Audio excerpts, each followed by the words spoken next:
Bokeror, Beshem Hashem, Naaseh, Venatzliach, Be'ezrat Hashem, Idbarach. Nous sommes aujourd'hui le mercredi, veille de Rosh Chodesh, Be'ezrat Hashem, Shvat, le 10 du mois de janvier. Et donc, vous l'avez bien compris, nous sommes le Kaftet, le 29 du mois de Tevet.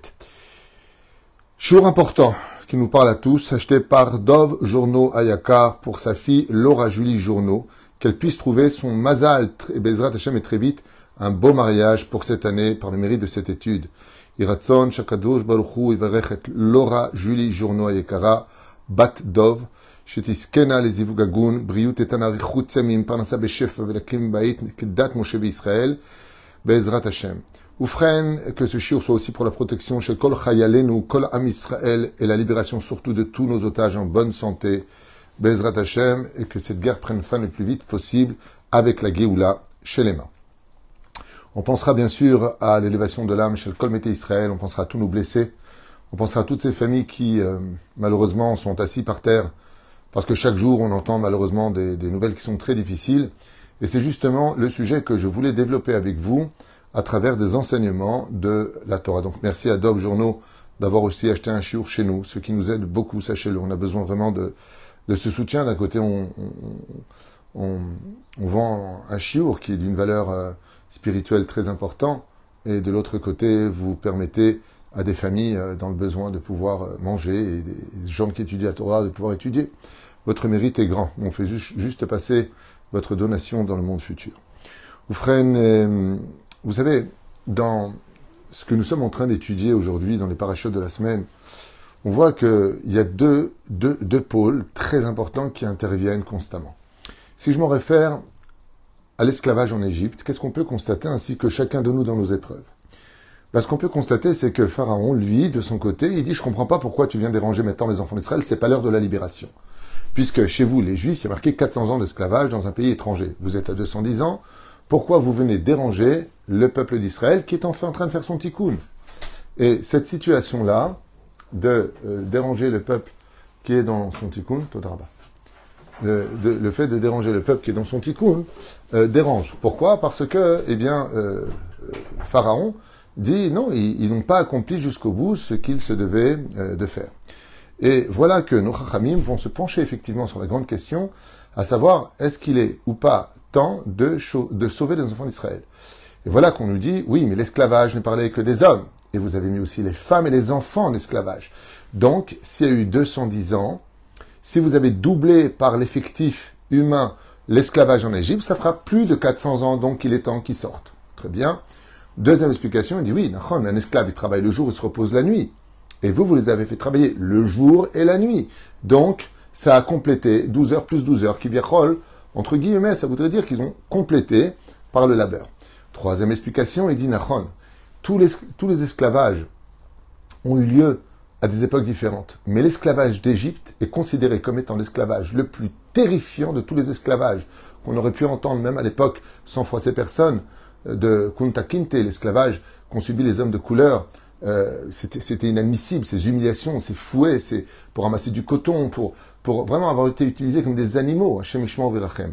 La reine qui est Totsaamisé. En résultant de cela, il faut savoir que l'esclavage d'Égypte s'appelle le Kour à Barzel, le Gehinam. Ça veut dire que entre aller au Gehinam ou se retrouver esclave en Égypte, nos sages disent c'était le même niveau. Les souffrances étaient tellement grandes qu'on n'arrivait même pas à pleurer ni à crier. Il n'y avait plus de larmes, mais la moiteur de nos mains, c'est elle qui montait vers le ciel. Veshmaitna Katam. Les soupirs étaient tellement violents que pour chaque esclave, quelque part, en Égypte, eh bien, la mort était une libération. Alors, quand est-ce que je meurs?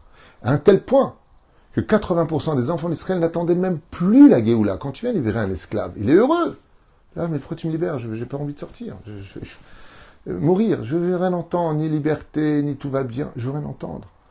Ce qui fait que la dureté, disent les Chachamim, qui a été vécue en Égypte, a complété le manque des années. Et encore d'autres explications, on pourrait durer des heures et des heures.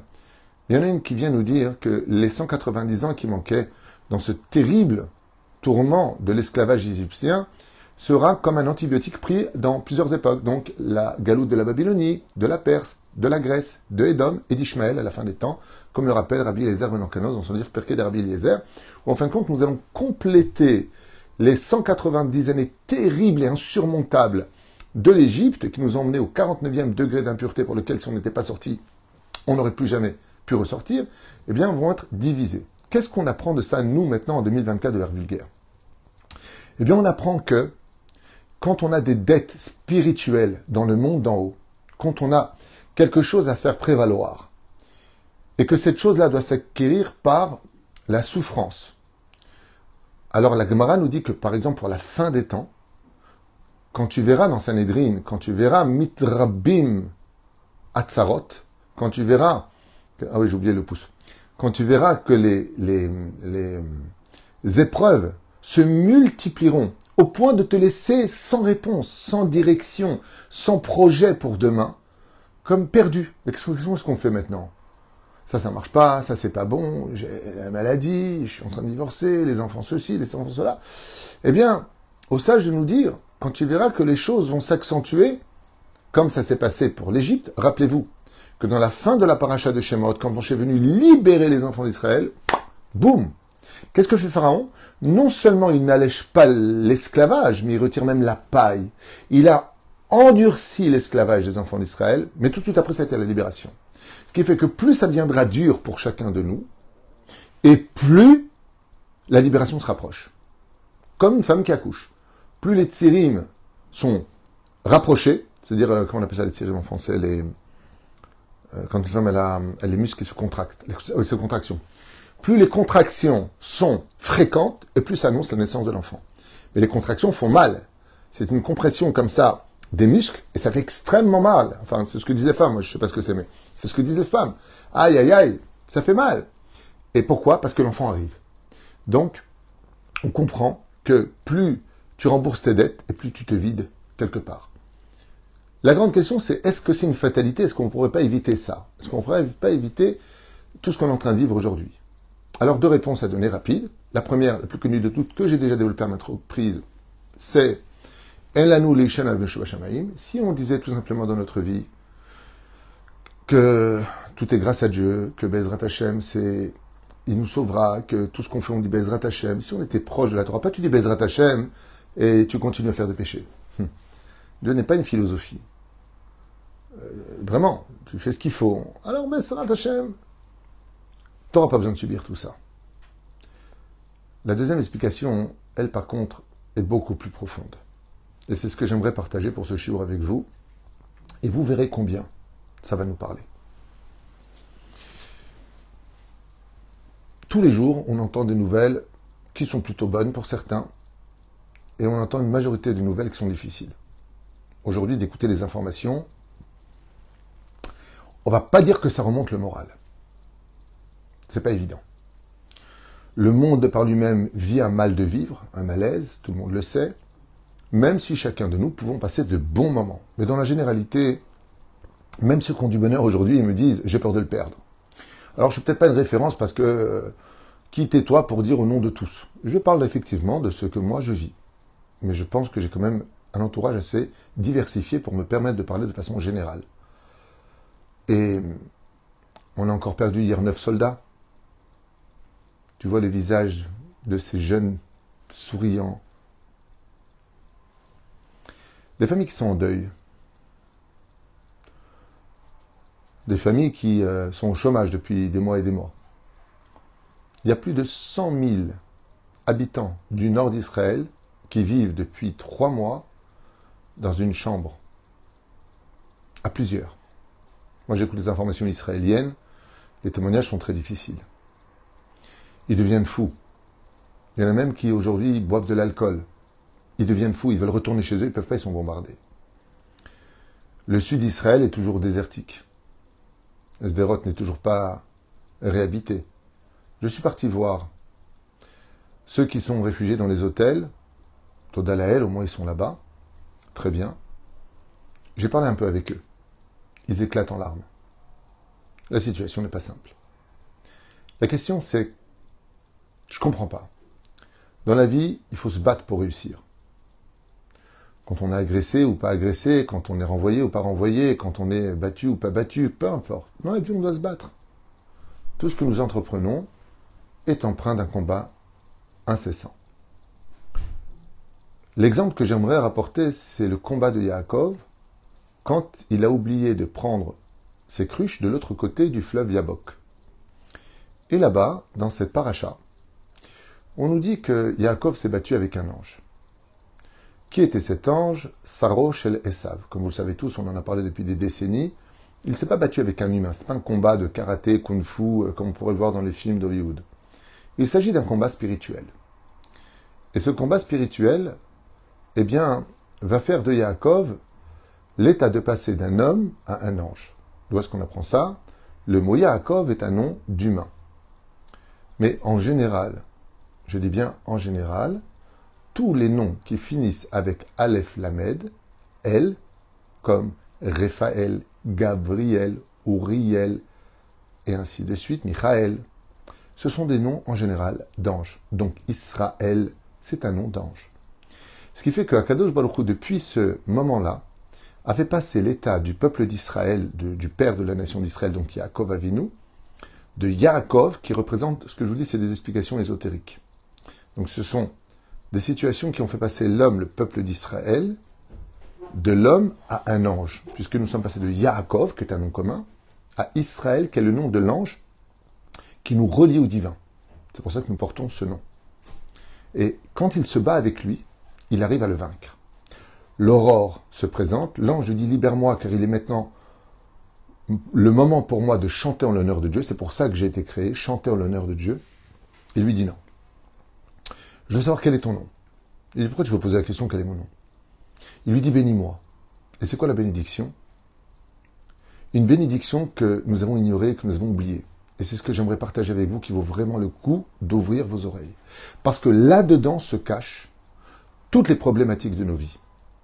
Tout ce que l'on subit. Vous vous rappelez la question, c'est pourquoi tellement de souffrance? Pourquoi l'esclavage? Pourquoi il a fallu ceci? Et justifier pourquoi on va sortir de l'esclavage? Oui, mais t'as doublé, t'as fait ceci, t'as fait cela. Très bien. Bon iré. Qu'est-ce qui s'est passé à ce moment-là? Nos Chachamim nous disent qu'il y a eu un changement historique pour l'humanité. Ce changement historique s'appelle la guerre des mondes d'en haut. Et si Yaakov s'est battu avec un ange, c'est pour nous faire comprendre que l'état du peuple d'Israël va s'élever au niveau des anges.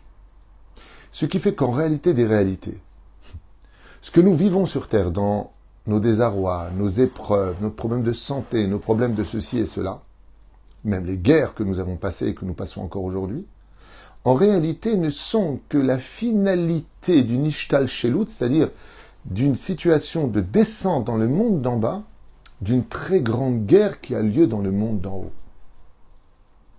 Clairement parlant, il y a une guerre entre les anges, terrifiante en haut, qui nous ferait évanouir si on la voyait.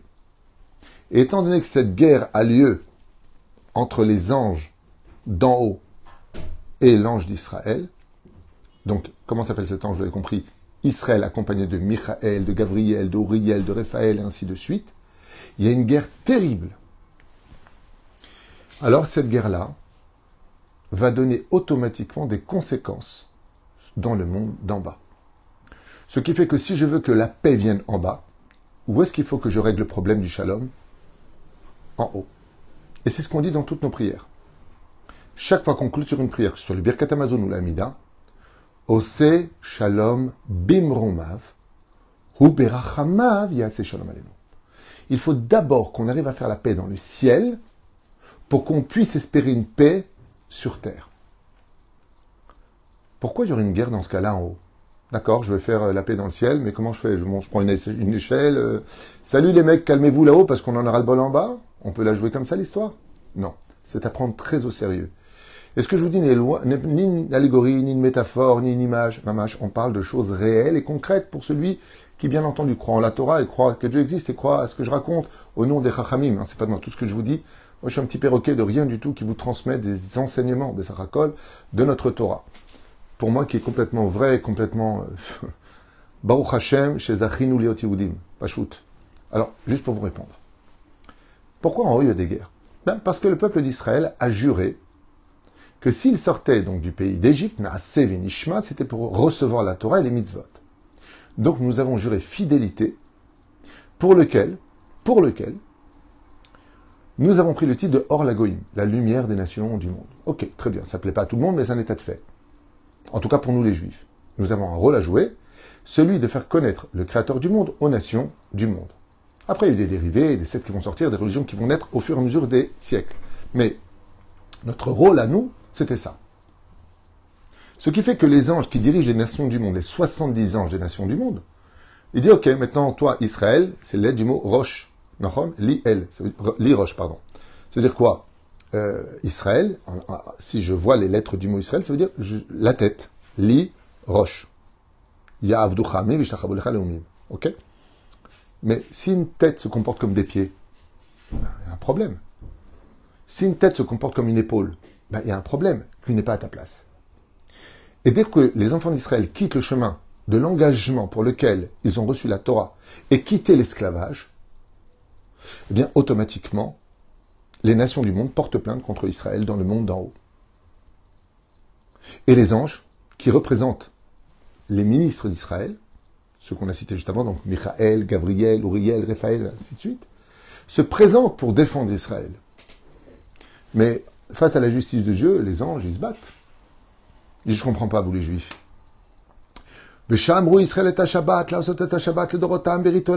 C'est une alliance éternelle. Vous avez pris sur vous d'être Shomer Shabbat. Pourquoi t'es Mechalel Shabbat? Vient l'ange de Édom, de Bavel, des nations du monde. Et il dit, attends, juste un instant.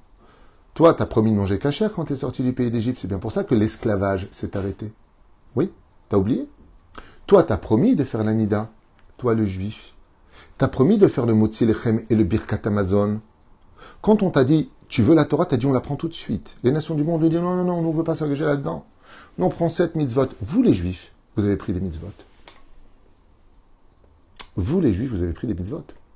Ce qui fait que si vous ne les respectez pas, cela nous donne un droit de vous remettre en question, votre existence. Et les anges du peuple d'Israël prennent des coups. Prenons un exemple du Zohar Kadosh écrit il y a 1800 ans en arrière. Quand on va sortir du pays d'Égypte, il y a marqué devant la mer Rouge, donc paracha de Béchalach, Mitzraïm met al sefat hayam. Mitzraïm, l'Égypte est morte sur le rivage. Depuis quand un pays meurt sur le rivage? Si tu me parles des Égyptiens, désolé, mais on ne dit pas Mitzraïm, on dit Mitzrim. Les Égyptiens seraient morts quand la mer s'est refermée sur eux. Donc, qui est celui qu'on appelle Mitzraïm? C'est le nom de l'ange qui dirige l'Égypte. Met al sefat hayam. Et le Zohar Kadosh nous dit que l'ange Gabriel, Gibor Israël, l'a projeté du monde d'en haut, donc dans le monde du ciel, et il l'a fait s'écraser dans le monde d'en bas. Il a projeté l'ange Mitzraïm sur le rivage. Et c'est pour ça qu'il y a marqué Mitzraïm met al sefat hayam. Une fois que l'ange de cette nation est tombé, le peuple d'Israël n'avait plus rien à craindre d'eux. Car quand les anges des nations du monde sont affaiblis, automatiquement la nation est affaiblie. Quand les anges d'en haut l'emportent sur Israël, essentiellement à cause de la faute de la Brit Mila, c'est pour ça qu'il a frappé dans la hanche, l'ange a frappé Yaakov dans la hanche, qui fait une allusion à la Brit Mila, la débauche sexuelle. Alors qu'est-ce qui se passe? Eh bien c'est Gabriel, c'est Michaël, c'est Uriel, c'est Raphaël, c'est Raphaël, je ne peux pas donner les noms parce que les autres n'ont pas le droit de les dire. C'est toute cette horde d'anges qui représente le peuple d'Israël qui est battue par les 70 nations. Et ils deviennent faibles. Et si les anges d'en haut sont faibles, le Créateur qui est justice, lui, il fait justice. Eh bien, automatiquement, ça leur donne un droit de pouvoir sur nous, de nous salir, de nous faire du mal, et d'aller plus loin que ça encore. Parce qu'on a résilié un contrat dans notre comportement. Ce qui fait que si on vraiment veut garder, aujourd'hui, notre identité, notre force, notre pouvoir, regardez le roi David. Revenez dans l'étude de la Torah. Quand il y a eu la guerre avec les Philistins, dans Shmuel Bet, tous les jours mouraient 100 soldats au sein du peuple d'Israël. Nous sommes dans la Bible, Shmuel Bet. Comme ça c'est marqué. Kol yom ayumetim me'ach hayalim. Tous les jours mouraient 100 soldats. Désemparé, le roi David est dit, pourquoi un tel décret? Pourquoi autant de morts? Et il a fait une takana. Il a dit, je sais ce qu'on va faire. Il a réuni le Sanhédrin. Il était entouré d'Achitophel, de Mephibosheth, de Ben Tserouria, de Ben Ayub Ben Yoyada. Il était entouré, Baruch Hashem, du prophète Nathan, du prophète Eviatar. Ils étaient très nombreux. Et ils ont cherché, mais comment on peut arrêter ça? Et le roi David, il a dit, le problème qu'on a, c'est que si on a des morts chez nous, si on a des problèmes chez nous, c'est qu'on n'a pas donné assez de force aux anges d'Israël en haut. Eux aussi ont besoin d'armes. Et la force d'Israël, c'est sa parole. Alors le roi David a dit, à partir de maintenant, avec le Sanhédrin, nous décrétons que chaque juif et chaque juive devra prononcer 100 bénédictions par jour. Puisqu'il y avait 100 morts des soldats d'Israël contre les Philistins, le roi David a décrété que les enfants d'Israël prendraient sur eux de dire 100 bénédictions par jour. Le lendemain, il n'y avait plus de morts. C'est un fait historique de la Bible. Après, on y croit, on n'y croit pas, c'est des bêtises, c'est pas des bêtises. Je ne rentre pas dans ce genre de considération. Je dis ce que l'historique de notre Bible nous raconte. Le roi David a pris sur lui de déclarer 100 bénédictions que chaque juif devrait prononcer, en guise d'arrêter ces catastrophes qui arrivaient au sein du peuple d'Israël. Kaot Rabbi, qu'on ne veuille pas hasard, j'y crois pas. Je ne m'adresse pas à vous. Je m'adresse à celui qui, d'abord, me fait confiance dans mes enseignements, sinon ce serait ridicule de regarder mes cours. Parce qu'il y a d'autres cours qui vont parler d'autres sujets qui vous intéresseront peut-être plus, je ne sais pas. Moi, je vous dis simplement des choses que j'étudie vraiment, c'est des choses qui sont sérieuses. Donc, qu'est-ce qu'on peut changer, nous, aujourd'hui? On ne pourrait pas avoir la Géoula sur un nuage, comme c'est marqué. Il viendra sur un nuage, le Mashiach, ou sur un Hamor, qui fait allusion à la galoute d'Ishmaël. Puisque vous savez qu'à la fin des temps, comme le dit le Zohar HaKadosh, ainsi que Rabbi Eliezer ben Orkanos, dans Pirkei des Rabbi Eliezer, il y aura une galoute qui sera pire que les 4 galouillottes qu'on a passées. C'est la galoute d'Ishmaël de la fin des temps. Du nom Ishmaël, le cri sera si fort dans le monde entier que ça réveillera l'avenue du Mashiach. Tellement la dernière galoute d'Ishmaël fera crier l'humanité. C'est comme ça que c'est marqué, qui vivra verra, quoi qu'on est déjà en train, plus ou moins, de le vivre aujourd'hui. Mais la reine, si aujourd'hui on voudrait mettre un terme à tout cela, moi aussi, qu'est-ce qu'on pourrait faire pour que les anges qui nous représentent dans le combat d'Israël puissent avoir la force de lutter? Plus on fait des avérotes, plus on se manque de respect nous les uns les autres, plus on n'en a rien à faire des Torah et des mitzvot. Tu me saoules, j'en ai plus rien à faire, j'en ai ras le bol. On se décourage. Donc décourage, tristesse, désespoir, c'est une catastrophe. Eh bien, ce qui va se passer, c'est très simple. Imaginez 2 chevaux. Nous avons un cheval et nos ennemis ont un cheval. Il y a une course, compétition. Le premier qui arrive à la ligne d'arrivée a gagné. Maintenant, nous, qu'est-ce qu'on va faire? On a notre cheval à nous. Ouais, tu me saoules, il a qu'à boire tout seul, il a qu'à manger donne-lui de la paille. Bon, c'est pareil, c'est un cheval, on s'en fiche, donne-lui de la paille sèche. Tandis que de l'autre côté, eux, ils vont donner de l'herbe fraîche, bien verte. Ils vont lui brosser, ils vont lui donner de l'amour. Ils vont. Quand il y a la course, qui gagne? Le cheval dont tu t'es le mieux occupé, tu l'as nourri comme il fallait, tu l'as fait faire des exercices, bien sûr qu'il va gagner la course. L'autre, il est affaibli. Ce qui fait que si nous, en tant que peuple d'Israël, on ne donne pas de la force à Dieu, des arguments à Dieu en disant Hachem, on prend sur nous la Torah et les mitzvot. Ben mec, tu sais quoi? Je prends 2 mitzvot, je prends 3 mitzvot, je prends la tzniut, je me retire des réseaux sociaux, me montrer constamment à droite et à gauche. Je fais le birkat Amazon, je prends sur moi le birkat Shachar, je prends une prière sur moi. Je prends quelque chose. Alors automatiquement, on va arrêter de boiter. Vous vous rappelez Yaakov? Il a boité. Après le coup qu'il a pris, il marchait plus droit. Quand il marchait, il chancelait. Et Dieu l'a guéri. Pourquoi est-ce qu'il l'a guéri? Parce que Yaakov est venu retourner étudier la Torah. Dès qu'on fait des mitzvot, chaque fois que vous faites une action, vous ne le voyez pas. Vous donnez une tzedaka. Vous donnez un sourire à une personne. Alors vous savez, j'ai entendu une belle métaphore du Rav Gobert. J'ai entendu une belle métaphore de lui. Qui disait que quand on est sur Terre et qu'on regarde le ciel, des fois on voit des nuages gris, maussades, sans faire de jeu de mots. Okay? Et quand on est dans l'avion, on voit aussi ces nuages quand ils s'envolent. Mais bizarrement, quand on passe au-dessus des nuages, on voit le soleil et un très beau temps, un très beau ciel. Ce qui fait que les nuages, ils sont là, les épreuves sont là, mais on peut s'élever au-dessus des épreuves et vivre un soleil d'une magnifique journée. Si on est capable de s'élever, mais quelles sont les ailes de notre avion? C'est la Torah et les mitzvot. Si simplement aujourd'hui on donnait de la force à Hachem, Tenoz l'Elokim, donnez-moi de la force, il dit Hachem. Parce que les anges accusateurs, quand vous faites une mitzvah, vous créez un ange, dit la Mishnah. Je crois que c'est la 17e Mishnah du 4e chapitre de Maseret Avot. Je me rappelle bien de tête. Pour pas dire de bêtises. Chaque fois que tu fais une action, tu crées un ange. Et cet ange-là, qu'est-ce qu'il fait? Il rentre dans les rangs de l'armée de Gabriel. Et ça fait une aide de plus. Ça fait une aide de plus. Rappelez-vous quand Esav est venu voir Yaakov. Il est venu avec 400 soldats. En réalité, ils étaient beaucoup plus, ils étaient des milliers. Mais 400 soldats, c'est les forces de Aïn Ra, le mauvais œil. Vous vous rappelez ça? Regardez bien ce qui est marqué. Qu'est-ce que lui dit Yaakov? Imlavan Garti, tu peux rien faire contre moi. J'ai gardé les 613 mitzvot de la Torah. Qu'est-ce que vient faire Esav? Il vient l'embrasser. Chazal dit qu'il a même eu un moment de regret, il a versé une larme. Ad Kedekar. Pour nous faire comprendre, ici à Ishmaïa, la force exceptionnelle qu'on a pu constater face à Esav qui est venu pour tuer son frère, qu'est-ce qu'il lui a dit? Imlavan Garti. Moi j'ai fait 613 mitzvot. Maza Omer, tu peux rien faire contre moi. Tu peux rien faire contre moi si tu veux chez moi. Tu peux faire quelque chose, tu peux rien faire. À partir du moment où j'ai la Torah et les mitzvot avec moi, tu ne peux rien faire. D'ailleurs, sachez que sur le domaine historique, comme j'avais constaté à mon épouse, c'est marrant parce que pour la Shoah, les SS, quand ils ont vu qu'ils perdaient la guerre en 1945, face à la Russie et les Américains qui débarquaient, ils ont brûlé beaucoup de diapositives. Vous savez lesquelles?